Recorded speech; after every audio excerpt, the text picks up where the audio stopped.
Hi, I'm Emma, she, her. And I'm Jess, she, her. And this is Fluff, the podcast about friendship, love, unfortunate failure, and fun.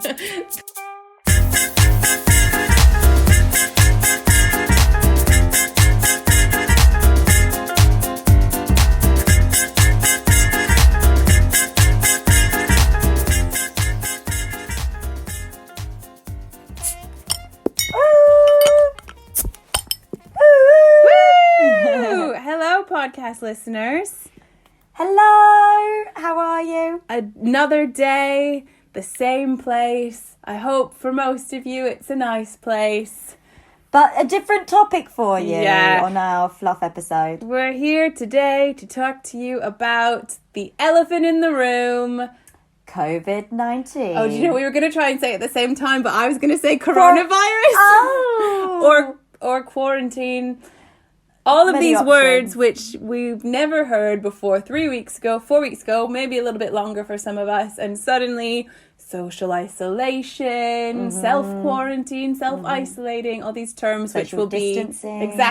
will be in the English dictionary next year, I'm sure. I think we are saying relevant words more than we are probably saying the or and in our day. Yeah, pretty much.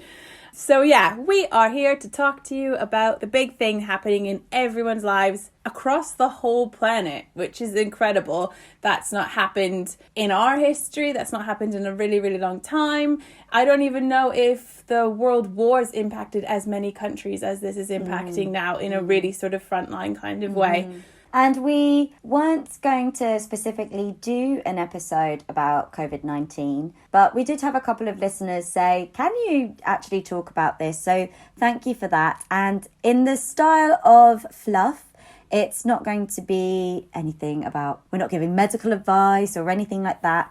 We're going to talk and give you a few anecdotes about our quarantine life together so far.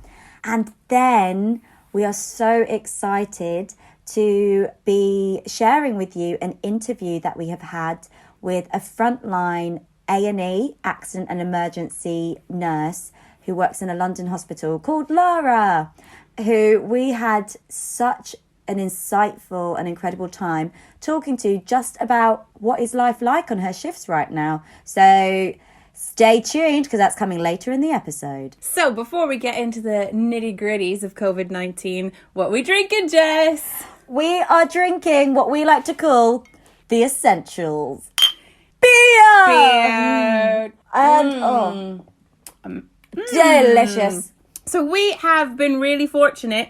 We are in Swindon at the moment, not in London, where I live. And our local brewery, Hop Kettle Brewery, in order to stay alive during this time, because a lot of small businesses are actually completely folding, they are doing home deliveries. And so it actually might not be an essential, but we're trying to support local business.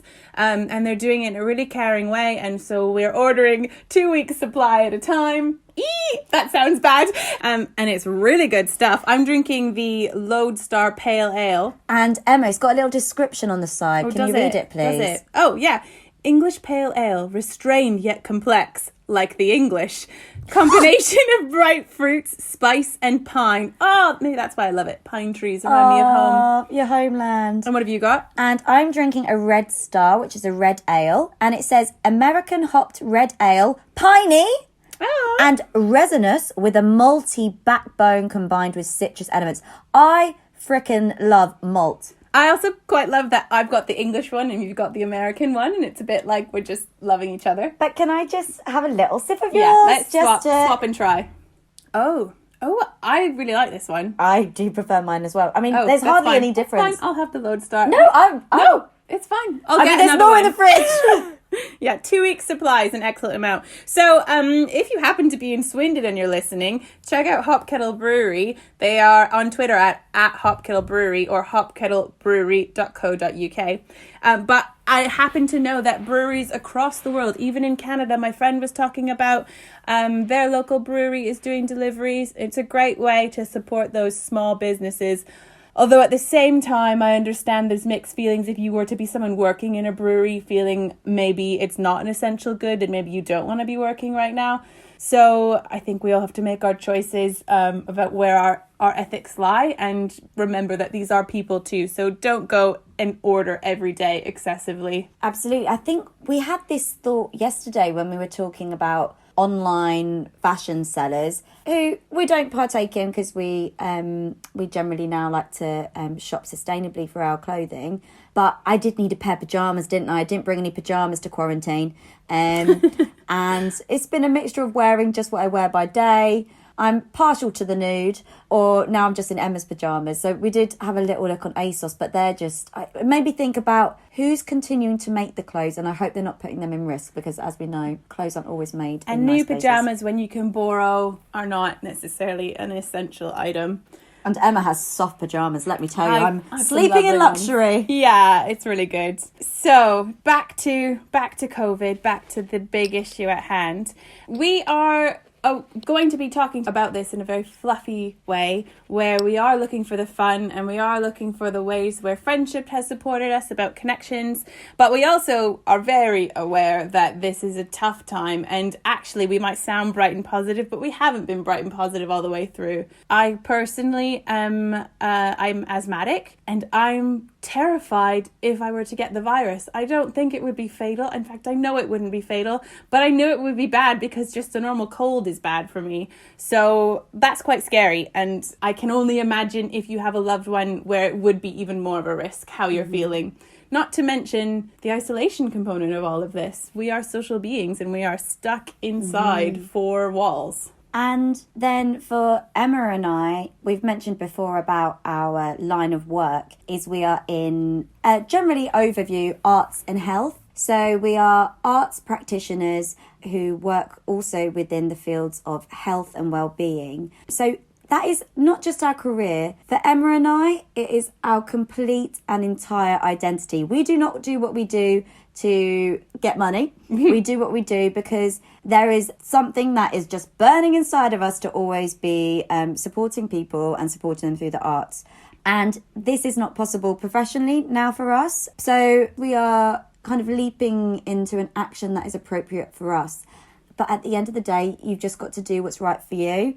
And so this is why we're here with Fluff. And generally, kind of, we know a lot about well-being, I think, to help our wonderful podcast listeners during this time. Yes, but we're also both out of work without income. And so anyone who else is in that position, we totally understand that that is scary. We have our ups and downs of it doesn't really matter because we're still okay. But also thinking long term, this is a scary time to be in. And we know the government has been actually quite good in allowing there to be different grants, different opportunities for people.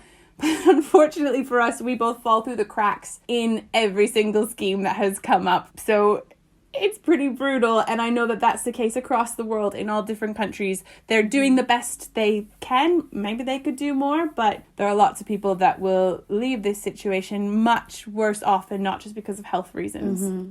But I suppose we both have this sense within us that this is just what has to happen right now. Like, the world does need to pause. It's a global community effort, and we're doing it to save lives. So I think we're able to rationalise that and appreciate our privilege right now, that we have shelter, we have companionship with each other and with all of our wonderful friends and podcast listeners, and we're able to cook. We know how to cook and we have access to food.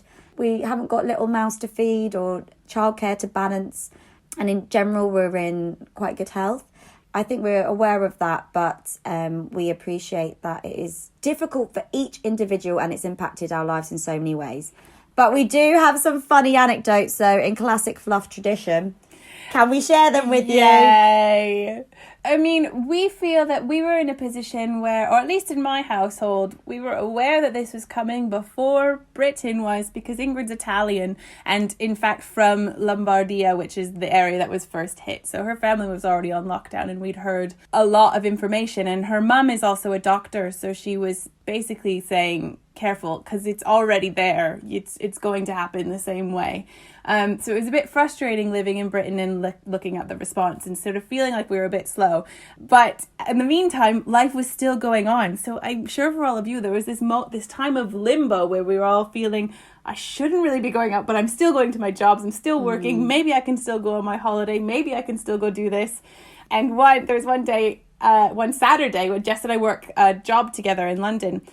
And Jess was on her way after this, as had been planned for months, on a holiday to Thailand. And I was going to meet 2 very good Italian friends out there and was very excited to spend this time with them. We planned it out. And I used to live in Thailand, so Thailand for me is a second home, and I speak a bit of Thai, and I was very excited, and I've been practicing my Thai. I've been practicing my Italian, and I was very excited to get to 2 very precious friends out there. And it was strange because the 2 weeks before was like, oh, I'm going to go and it's going to be fine. And then the week just before, I remember saying to Emma, like, well, I might get stuck out there. Yeah. I was like, oh, that's fine. I'll be stuck on a beach. Oh, and gosh. Then it just hit on the day. We were teaching on this morning, and already we had about half the students we would normally have because parents had started keeping kids home. It was already a kind of a surreal scenario. I was coming in from Swindon, and normally I would take the train, but I decided to drive because I didn't want to be on public transit. We were already kind of in this hyper aware state, and so I didn't want Jess to take the tube to the airport, so drove her to the airport with her bags to go to Thailand. But the whole way there we were oscillating between do you stay or do you go, and we were calling Ingrid, we were calling the friends in Thailand, and just sort of checking in with everyone, and no one really knew what to do. And basically at the end of the day I just was aware it was down to me of whether do I get on that plane or not. So when I left, Emma was not coming to the airport under strict instructions from her wife. I went into the airport and let me just say, I did not want Jess to go because I had decided on this car ride it was unsafe. I didn't want her to be stuck in Thailand, selfishly, but also for her own health. And she is a very stubborn Gemini who needs to make the decision for herself, and I'm a very pushy Sagittarius who's very angry when you don't follow my instructions. So I left her with a mask and some hand sanitizer, and she went into the airport and I drove home. Yeah. Well, no, there's a bit of backstory there as well. At first, I got out the car without my bag because I didn't think I was going to go. And I went to just go and check and see if I could get any updated information. And so I left Emma saying, look, I'm just going to go and check, but I left my bag in the car. Jess enters the airport. Jess gets some intriguing information, but basically I'm like, oh, maybe I could try. And I rung my Italian friends and they were like, try. And so I went back out to Emma, grabbed my backpack after putting on lots of hand gel before I got in. I was like, Emma, I'm going to do it. I'm going to try. And Emma's looking at me going, I don't think you should. And I grabbed my backpack and I'm like, no, don't you worry. I'm going to be fine. I'm going to be safe going to the airport. Oh, Jess. So back I go into the airport. And then I am told basically there's going to be a high risk. I'm at quarantine when I get to Bangkok. But the main thing was, everybody, my gut just told me, if I have the coronavirus and I do not have any symptoms, if I spread this by getting on a plane, by being in the airport, by taking it to Thailand, I cannot live with myself. Even if I never know I took it, I just was like, I can't do that. Thank goodness. Someone had said something that changed her thinking and she was home. She'd gone back home. Of course, she had to take the tube. I did have to take the tube. But I think, again, I just knew it because my gut just told me if I can't hurt anyone else. And that's why I think we were very much passionate about stay home from quite early on. And so then we did a week of staying home. We called Jess to check how she is. She answers the phone and is just sobbing, mascara down her face, poor baby. She's just there so upset because she was concerned about being so alone. And I think also lots of people were in that situation. There's like moments of realization, and if you're in a house share, if you live alone, that's a scary thing to contemplate. And I just want to be a bit open. I did 1 week, that was 1 week by myself. I do have lovely housemates around, so there was human energy, but some people were self-quarantining and just still, I think just everyone's just taking a bit of time to themselves. We're going to talk about it, but I have a mental health history myself, and I could feel some of it starting to creep back in across that week. And I was just quite scared. And so I just want to send my love out because I know it's really difficult. But I think we're going to share some things during this. And also just know if anybody is feeling isolated or particularly lonely, please do get in contact with us because we can empathise. And I did feel that time where I was like, I feel like a lot of my previous things that I've recovered from could come back. Yeah, and I think if you are feeling okay right now, or you do have people you love around you, just think about the friends and family who maybe don't and check in on them if you can, because they need it, definitely. I'm glad we called in that exact moment. And we were calling to tell her that Ingrid had proposed that we needed to go drive into London, pick Jess up and take her back to Swindon. So that's how we ended up in our current circumstance. Thank you so much. So being in quarantine now, we have had our ups and our downs, but definitely more ups than downs thanks to the community that we've got here, and thanks to our sort of wild but also very exciting creative minds, I think. And we want to share some of our anecdotes with you, but also some of our ideas, because maybe you've not thought of them yet. So, yeah, I just want to say thank you, Emma and Ingrid, for welcoming me into your home. Anytime, any pandemic, don't worry. Any pandemic. And I have to say, Emma was so sweet. We did decide, because this is going to be for a while, that I wasn't going to sleep in the same room. I like how you're saying that as if like you'd expected to be in the same. Actually, to be fair, when we said originally to Jess that we'd pick her up, I had planned that we would all have the bedroom and then the living room, so Jess would be living on the floor next to us. Well, we all have very different sleep patterns. Yeah. I am up early and I just need to... And late. I'm up late and I'm up early. And I'm up in the middle. So, but to make a little bedroom within the living area, Emma put some beautiful fairy lights, and then Emma and Ingrid attached loads of photos of us and loved ones to the fairy lights. And Emma even hammered a nail into the wall to put a nice queer piece of artwork from our friend Rosie up, and put a plant there. So yeah. It's definitely like a bedroom and section. A little nightstand as well. Nightstand. Got a little table there for her. It's very sweet. Well, I guess Ingrid said pack for 2 months, and we all kind of thought 2 weeks, and then clearly 2.5 weeks have already passed since that time. So we're prepared for 2 months, and Jess needed her space and we needed our space. But across that 2.5 weeks, Emma and Ingrid's cat, Chili, we've always been mates. We've always got on well. But now, which is exactly the affection that I love, is she now sleeps on my feet and will give me little kisses in the night. So she's feeling very safe with me, and I'm allowed in her living space. So it's sweet. She knows that you were kicked out of the bed, so instead of sleeping with us, she's making sure that you feel loved. I feel so loved, Chili. And Thank she, you. as a cat, is a hard cat to win over. She has a history of out of nowhere attacking people. So the fact that she's kissing you and sleeping with you means she definitely loves you. She's temperamental. On the first weekend that Jess was here, we had, my brother's birthday took place in Canada. And shout out to anyone whose birthday is happening during this time. I'm sorry that you don't get to have the celebrations that you might have already planned. Maybe this is best for you because you didn't actually want to celebrate. But yeah, my big bro's birthday happened and we wanted to do something special and surprise him. So across the households, we had a group chat going on saying, what can we do? What can we do? Let's do a surprise party on FaceTime. But we didn't just want to do a surprise party because... that's not your family style. No, we need to take it to the next level. So someone suggested, okay, what's the theme? And then we decided that since in Canada that week would have been what was spring break, and a lot of the times growing up we would be on a sort of hot holiday on spring break. In fact, I told a story about a spring break holiday on the last episode.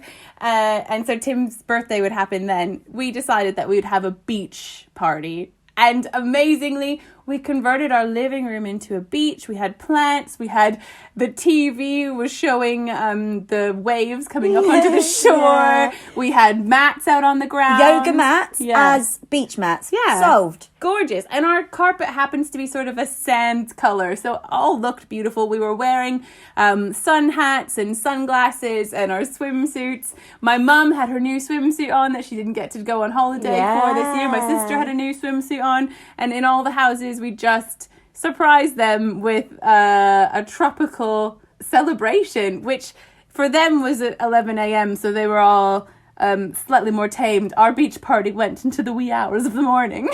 Well, we then decided, well, whilst you're in some swimsuits, why not get in the bath? So Emma and I had a wild bath together, dancing to Scissor Sisters, Let's Have a Kiki. Yeah, the intention was to show our friends in Thailand that we could also have a beach. We didn't need to go outside, but we enjoyed it a lot. But then we realised, podcast listeners, why not then recreate different destinations? It could be anything. You create something such as a field or a city feel or a beach. Or let's get real, we're not going to be able to travel all the world in all our lives. So if you want to go to any country that you've ever dreamed of, try and recreate it within your space using whatever resources you have. Walk around your space that you have and see, that could be this or this could be that. Yeah, because being in role in a place, sort of pretending to be somewhere, isn't something that is just for kids. We had so much fun, and we actually talked about maybe next weekend we'll go to New York, or we'll do Paris, or we'll do some other sorts of places. So pick a continent, pick a country, maybe get some thematic food. Do a bit of research, do some decorating. Do a quiz to do with that place. Or check out what the sites are, and then invite your friends. Yeah. Maybe if you've got a screen, maybe put up a picture of the Leaning Tower of Pisa, and one of you can be like, and here we have the Leaning Tower of Pisa. Yeah, incredible. It's all about imagination. We've got to, the only way we can explore right now is an internal exploration. Yes. And if you don't want to go too deep into your own thoughts, invent new memories. Oh, and if anybody needs a party planner, I think we know a couple. Keep that in. No, we're editing it. We're editing it out. We're editing it out. It's the frickin' beer. Talking of creativity, I did not leave the house after returning home from the airport. And I woke up, I was in the shower where I have my best ideas. And I just came out the shower and I told everyone I'm going to do a dance class live on Instagram at 1 p.m. And ever since then, I have not stopped doing online dance classes. And it is incredible what has happened with these dance classes, and what I like to call the dance family, and all of the students within are the dance family, the beautiful community that we have built. So the first dance class I did, I lost my mind, basically. I brought out costumes. It was beautiful. It was more of a performance. It was very fun to watch Jess slowly descend to madness. She was just dancing to her favourite tracks. And it was more you dancing to your favourite tracks than anything. I forgot how to teach for a moment. But since then, they've been very well structured dance classes. Yeah. With, I'm sorry, everybody, but banging tunes. Yeah. I mean, Jess has turned this into her job. She is working so hard to do these classes. And she has now opened it up for donations because, as we mentioned previously, we are not getting any work. Yeah. But she comes up with the choreography in the same morning, then teaches it. You learn it. It's accessible, easy choreography, but hard enough that you feel like you've accomplished something and moved your body. I love it. It's a dream. It's like, for me, it's like being a little girl again with my best friend in the basement doing choreography, which is exactly what I wished adult life was like, and it hasn't been. So this has been brilliant. Thank you, Emma. And yeah, it's nice to dance with Emma by my side now. She's the dance captain. Thank you. But with it, we also are getting to live out our dreams. So if you've ever wanted to be in a music video, then don't you worry, you come on in and I'll do an Usher dance class or a Billie Eilish dance class. If you are a fan of musicals, we have Moulin Rouge, we have Fosse, we've got it all. We've just been doing, it's movie week this week, so we're doing Crossroads, 500 Days of Summer.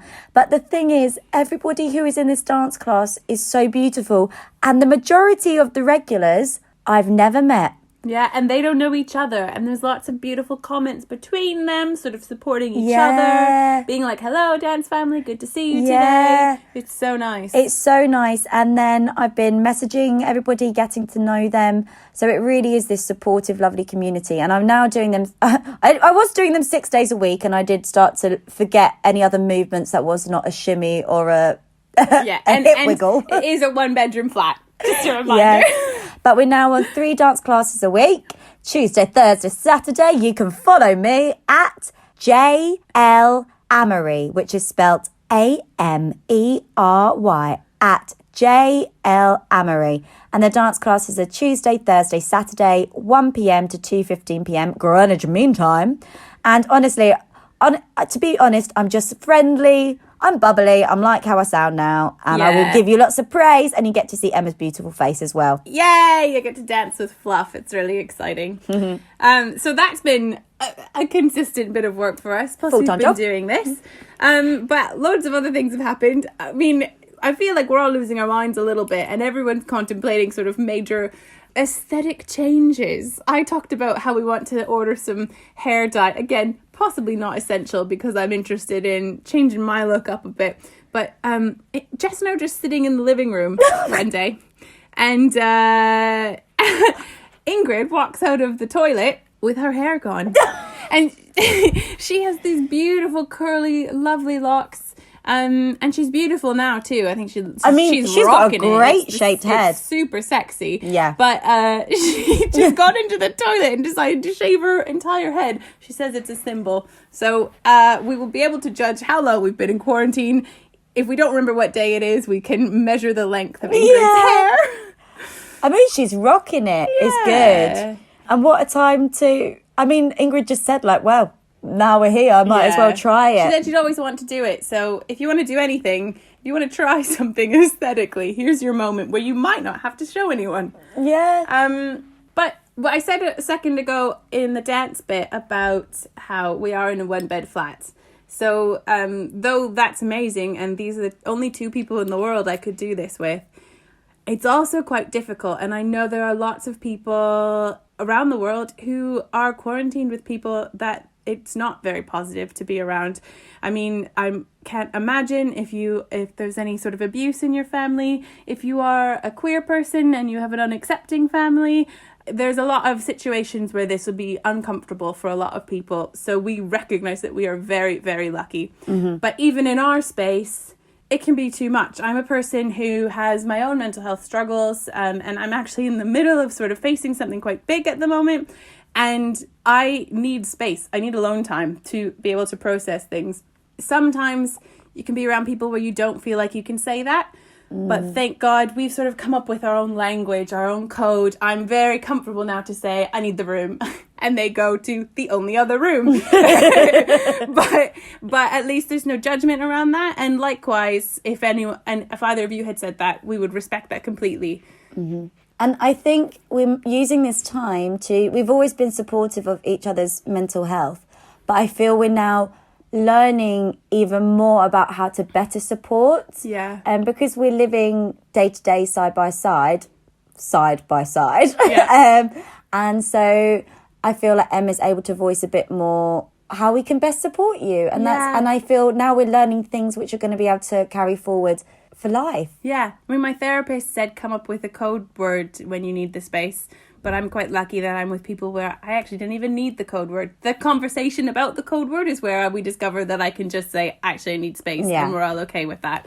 So that's quite good. But on the flip side, I know that, Jess, you're a person who needs people. You need connection. So Ingrid very beautifully yesterday said to Jess, I know that you are not going to get any hugs from anyone anytime soon, so we're gonna hug you 2 times a day, which was a bit like clinical, but at the same time so beautiful that she'd considered that, because there are people who won't be getting any physical human contact for a long time, and that's terrifying. So if you do live in a house with someone that you feel comfortable with, that you love, just show them some affection.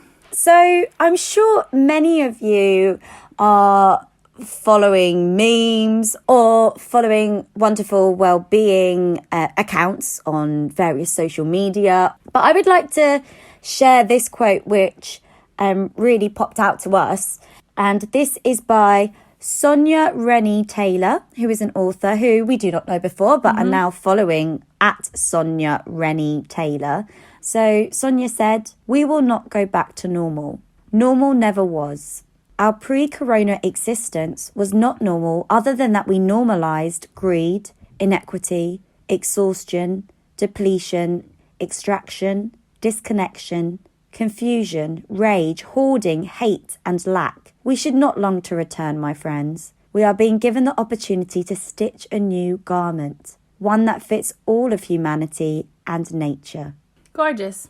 Because this is sort of given us an opportunity to stop and take stock of things. And maybe not everyone is going to be able to face that right now. But for us and for people who are invested in other people and in making this world a better world, this is our chance to sort of face that and not go back to the pressure of our capitalist culture. We've been talking a lot about toxic productivity and outcome-based activity. There's a lot of posts saying, I've seen a lot this, if you haven't done this by the time you finish quarantine, it's not that you didn't have time, it's just that you're lazy. Like, I've seen that in a few different contexts. And that's this idea that we always need to be doing and doing and doing something and creating something, when actually right now we are going through a worldwide crisis. If you can't face doing anything, that's okay. We're all experiencing loss, tragedy, loneliness, mental health challenges, the loss of our jobs, the loss of friends. So there's so much going on, and sometimes tasks just are not possible, and that's okay. And I would just also like to say, though, I know sometimes there's judgment for people who are being productive. Yeah. I would just like to highlight that can also be somebody's coping mechanism. So I think everything is just about being kind to ourselves. And sometimes we say the day feels like it goes quicker. I don't know what, it feels like it goes quicker because because when you're at your work desk, we said we're exhausted in terms of, especially if we're working in London, heavy and long, busy commutes, being frantic, having to wake up and know you need to be out of the house. So we both noticed the other day, we were like, oh, we're not rushing. Yeah. We're not rushing, but maybe we're tired because guess what, everybody? Our minds are whizzing. Yeah, we're also focusing on things more than we might even if we're at a desk. Because if you're at your desk, you might get up, go get a drink, chat to your person next to you. There's a lot of other interactions that happen in your day. That's in an office-based job. But in any sort of job, there's a lot of interaction around the actual work time. So if we're facing a whole day, and if on those few days we are actually working that whole day, like today, we all had a lot of things we needed to get done.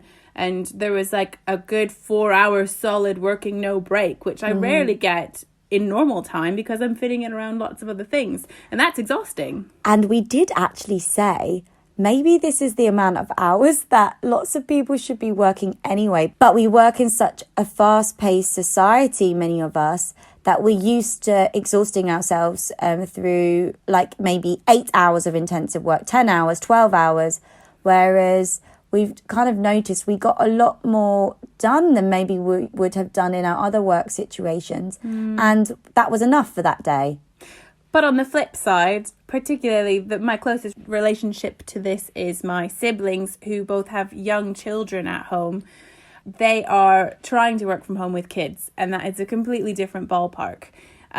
So I have here, actually, I found a really great post about principles to think about when working from home, and I think it applies to everything, though. It's not just about if you are an office worker working from home. It's not just about if you are a student or have sort of desk-based work. I think this could apply to everyone in the world at the moment.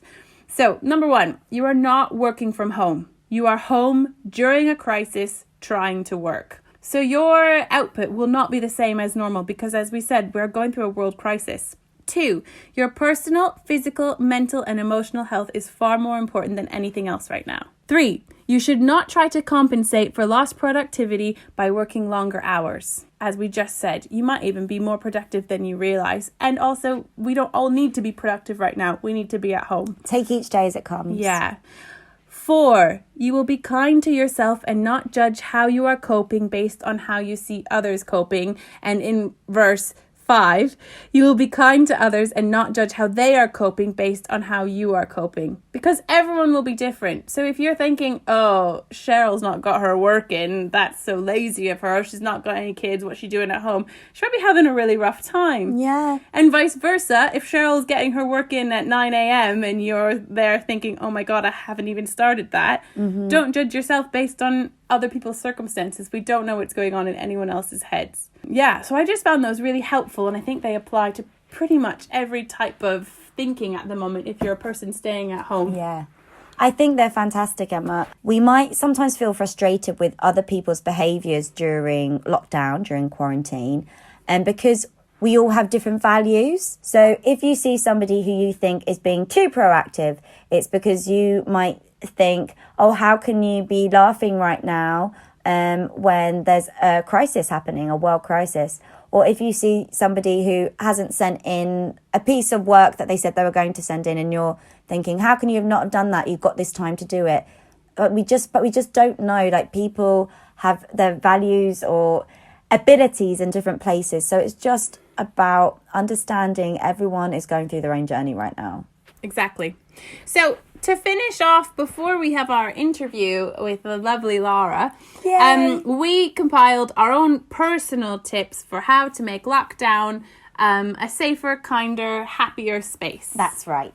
First, we would just like to recommend that if you live in are living with multiple people, maybe a lovely looking schedule or timetable might work for you. So Emma, Ingrid and I have create a weekly schedule because we are all in meetings, having work calls, and Wi-Fi is very limited in our block of flats, and I understand many other places as well.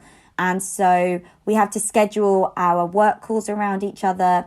Times when I have my dance class, times when Emma has a lecture, times when Ingrid is doing her emergency phone calls. So we kind of schedule out our week in advance, because that then means that we can look to it and make sure that we're not stepping on each other's toes, that we're respecting each other's time, and we've thought about it in advance so that we're not getting to 3 p.m. on a Wednesday where, I booked a meeting for 3 p.m. The next one is, again, can be used if you are living with people, or it can be with wherever your online community is, or whatever groups you might be part of. And it's something that Jess and I have used from our jobs, our normal working life. We would start any sort of lesson with something called a check-in, which is where people involved in our classes get to share how they are feeling without having to say, look, I'm feeling a bit rubbish today. So it's all done through a grading system and or a metaphor, depending on what you do. And really beautifully, I've shared this with my sister. And so she actually suggested to me 2 weeks ago now, Emma, maybe we should do check-ins every day on the family group chat. And so I introduced the concept to my family, and so amazingly, ever since, every day someone has suggested a theme. So the first day we just did numbers 1 to 10, 10 being amazing, 1 being absolute rubbish. And you can explain it or not. You could just give your number, and that way everyone just knows where you're at. But we've done animals, we've done what cocktail do you feel like, we've done what location do you feel like, what plant do you feel like.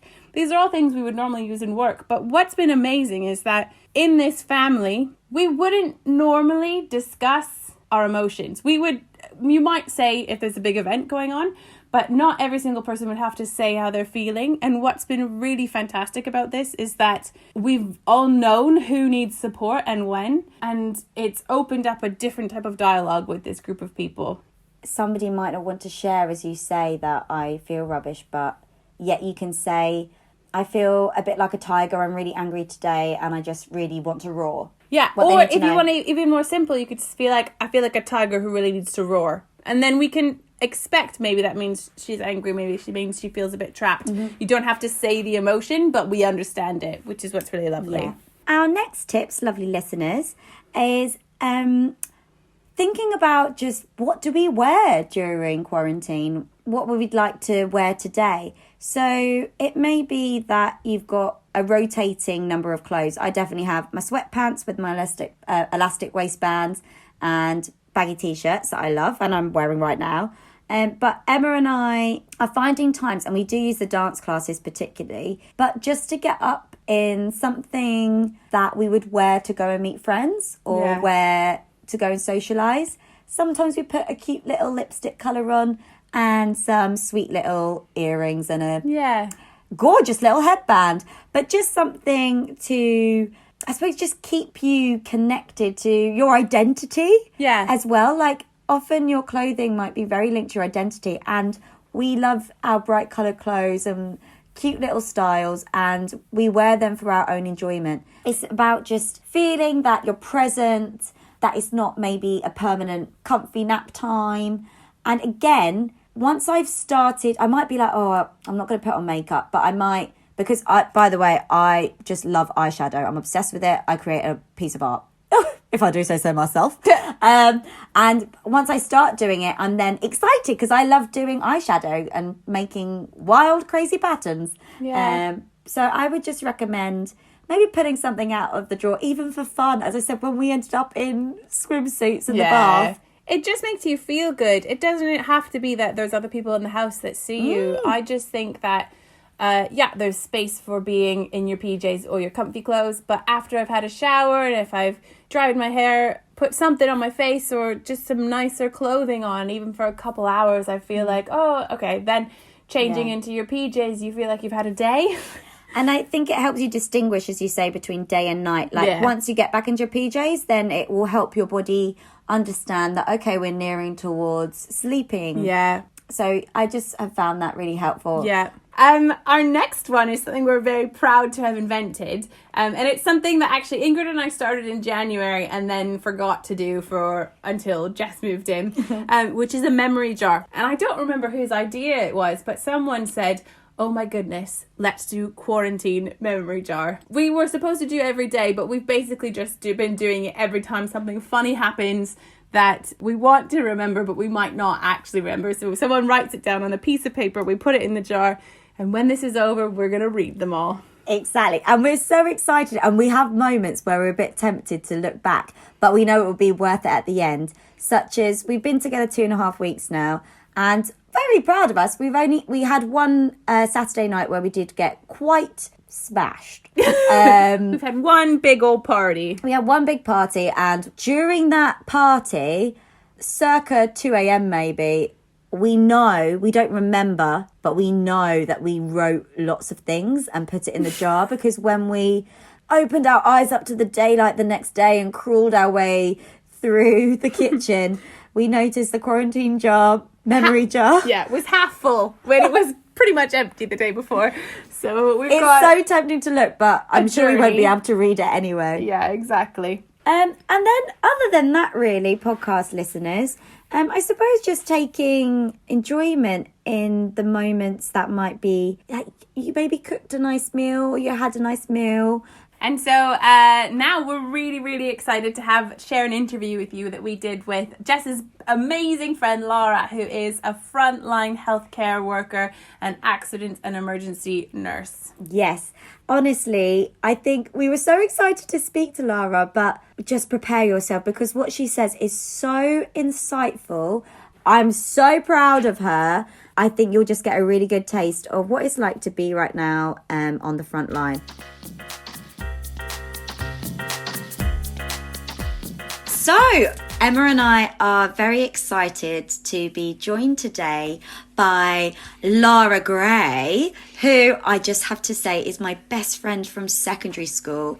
And I'm very proud of her as she is an A&E nurse. And we thought it would be great to speak to Lara today and just get a little insight into Lara's working day. So, hello, Lara. And Lara, can you please introduce yourself and share your pronoun, and your pronoun is how you would like us to refer to your gender, such as she, her, he, him, they, them. And I would like to know your wildest university initiation story. Okay, so I'm Lara, she, her. My wildest initiation story. Loughborough was quite bad, actually. There were lots of quite naughty things that happened because it's quite a laddie, sporty university. But to me personally, I remember we always used to have to do on these initiations like 2 pints of lemonade and 2 pints of milk, and they'd have all sorts of like flour and Tabasco and Weetabix and all sorts of nonsense, and you would just have to do them because the theory is that they would curdle in your stomach, and then you'd have to like run up 20 floors and you'd be vomiting along the way. But for me, they wanted me to have like this vegetarian one. And so I think they did a pint and they just put a bit of milk and a bit of lemonade. and then a whole tube of toothpaste and loads of grass and leaves. And I was like, oh, toothpaste, that I think this will just be really nice. It'll just be like really minty and delicious. And so I took like this huge gulp, and I was just instantly sick. Don't try and eat toothpaste because it's rancid. Oh my gosh, you're so matter of fact about this, just like, and yeah, we had some grass and some toothpaste. I know. And podcast listeners, normally we are aiming to be like, what's your signature dish? What's your favourite hobby? But because I know Lara, I just wanted Emma and all of you to hear these wild stories that she survived. Some specific insight there. That was incredibly tame, I think, in comparison to a lot of other things that happened at the uni. Yeah. Oh, okay. Very different from our uni experience. I know, which is why I didn't go to university in the same way. So when Lara used to tell me these stories, I was just like, say what? Incredible. So, Lara, we mentioned that you're an A&E nurse, but can you tell us a little bit more about what your job is and where you actually work right now?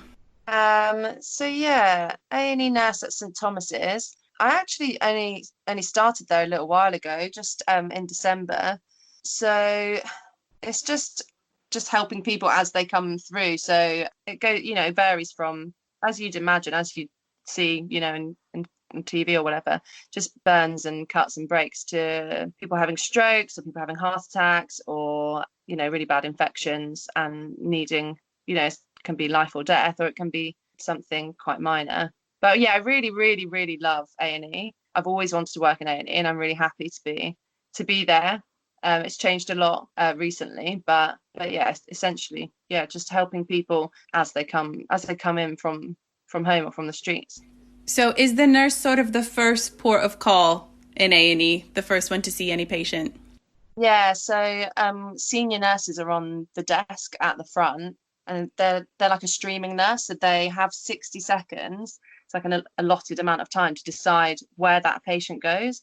And it might be that patient gets sent away, so it might be more appropriate that they go to a GP or to a dentist or to a walk-in, or they stay and they decide which area of A&E, because A&E is split into areas based on how unwell you are. So whether they go to urgent care, which is like minor injuries, there's majors, which is more serious, they might need like some testing, some scans, some bloods, and then resus, which is where they're really unwell and need immediate support from a lot of healthcare professionals. But yeah, it's the nurse that decides where they go, and then it's nurses that triage them, so figure out what's going on with them, how unwell they are, what they might need.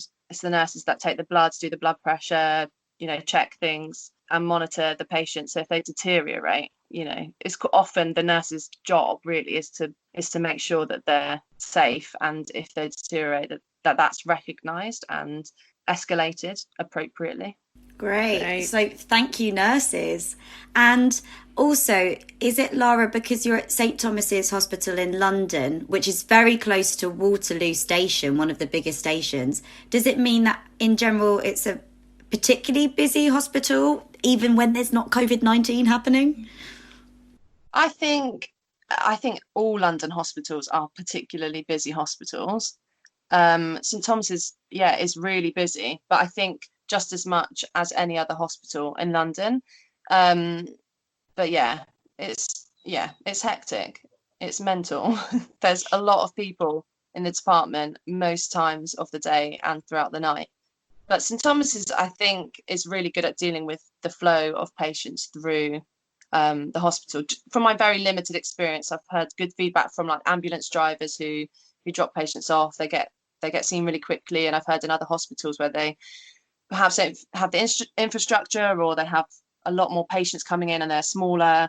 Ambulances can be waiting for hours to get patients into the hospital, and I think St Thomas's has done a good job at the flow of patients throughout the department. So yeah, it's crazy, but I think it's pretty well managed from my really basic perspective.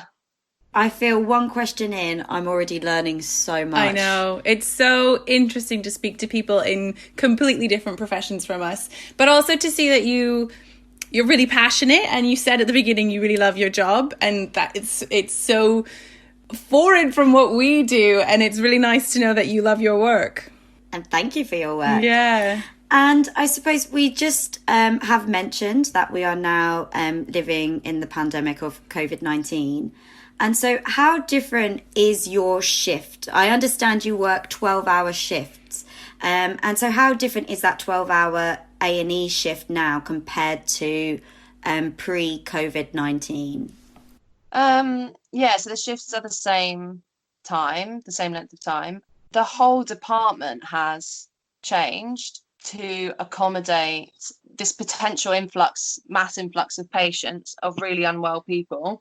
And I think it's also changed to try and protect the general public as well. So we needed areas that were specific for COVID patients and areas where we think the risk is not there. And so those patients don't end up in the same area.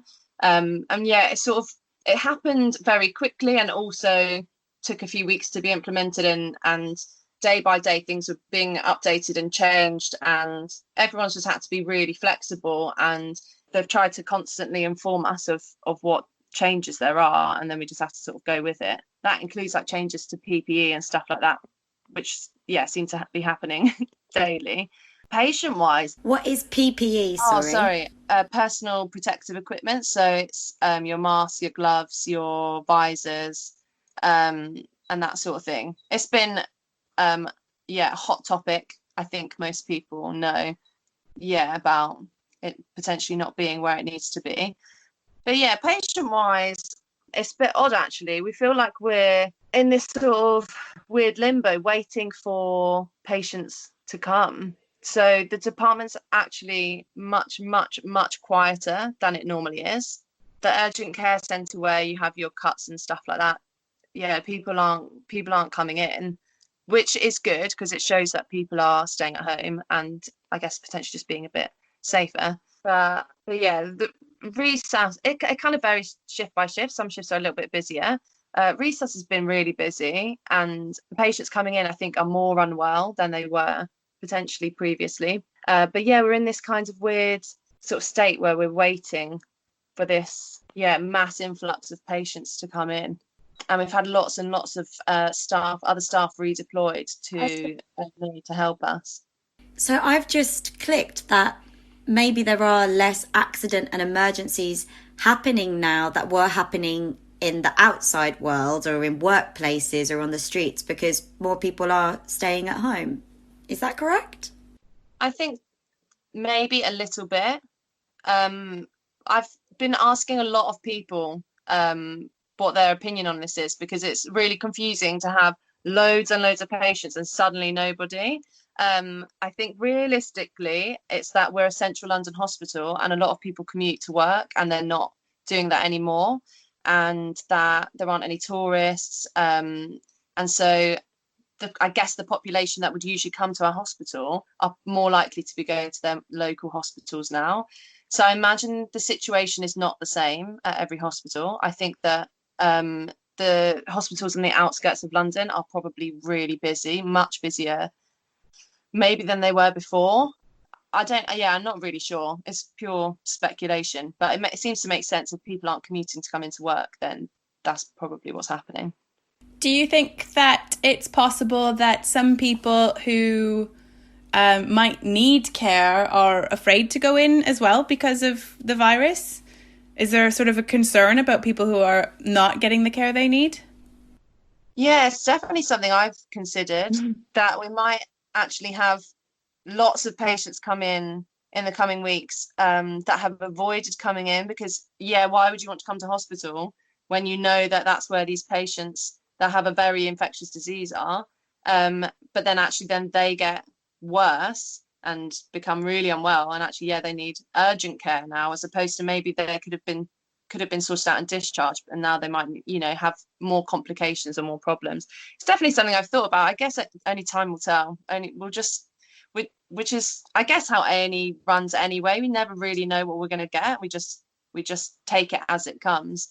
We'll see, I suppose, in the coming weeks how this will pan out.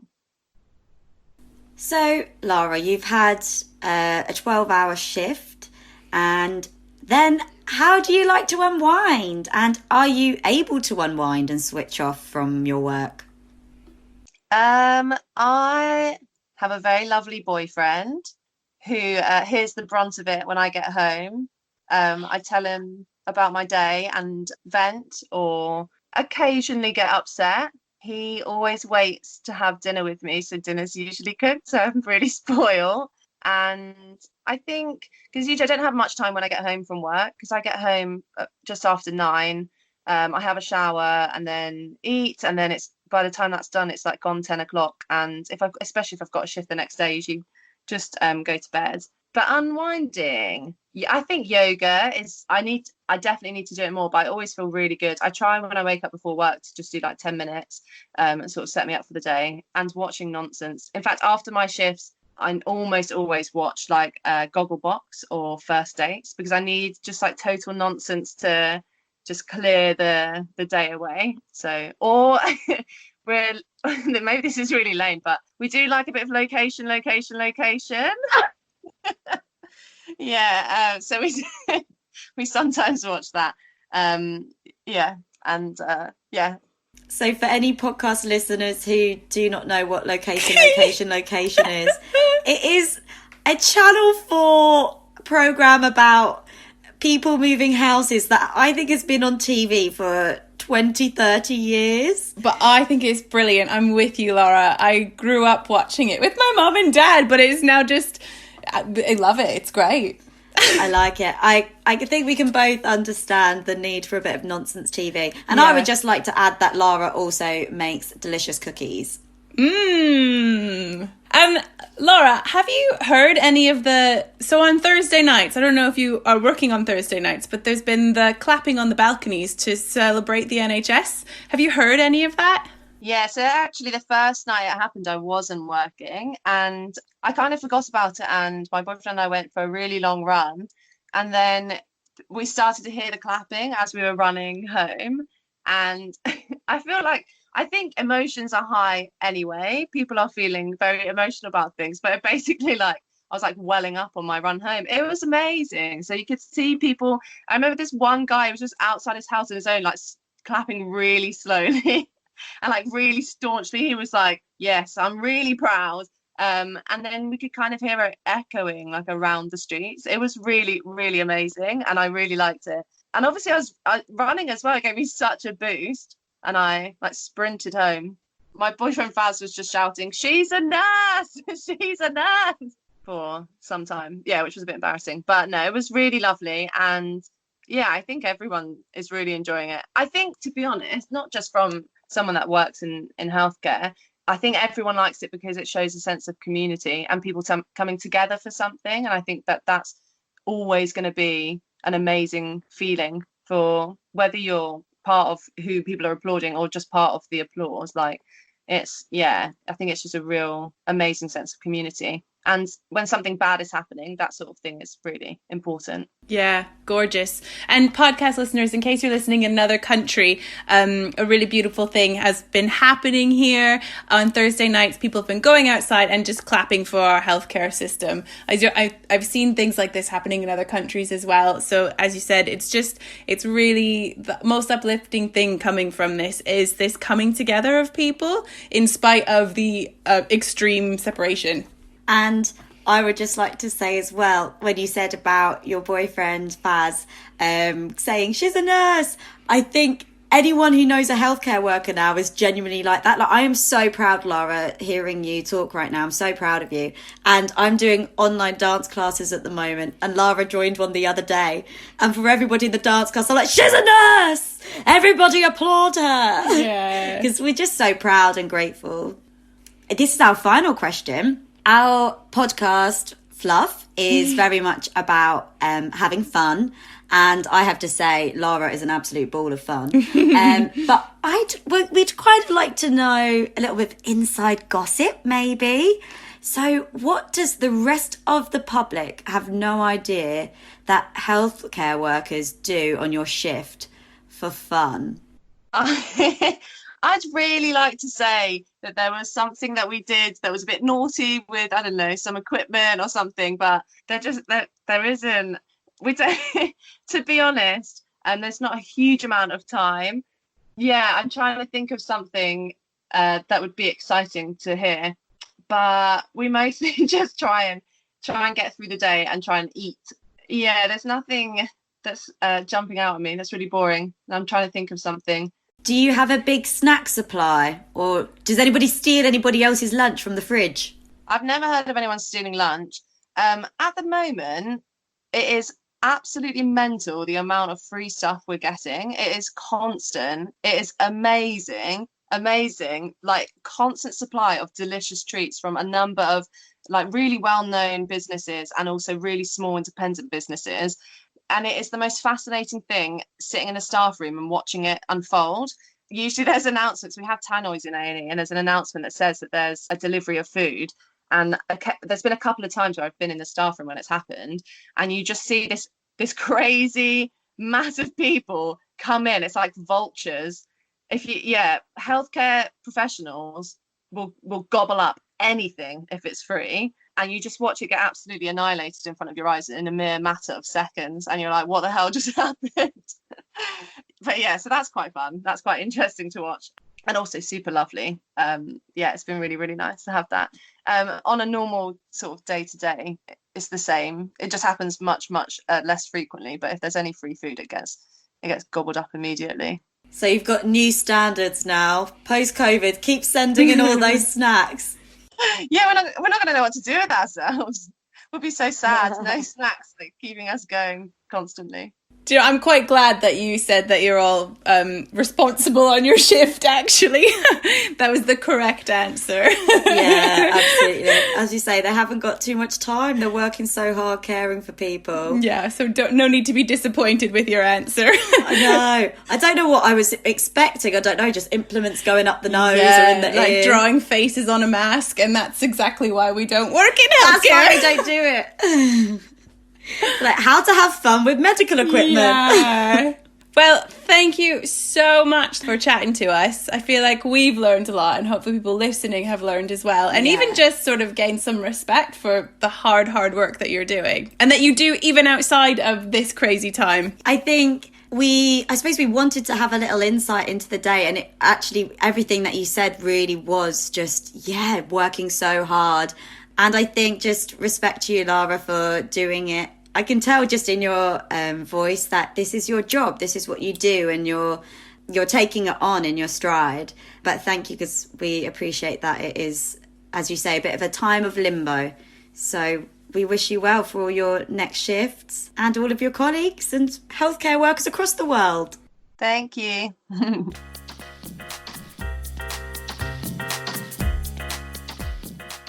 We hope you enjoyed our interview with the lovely Lara.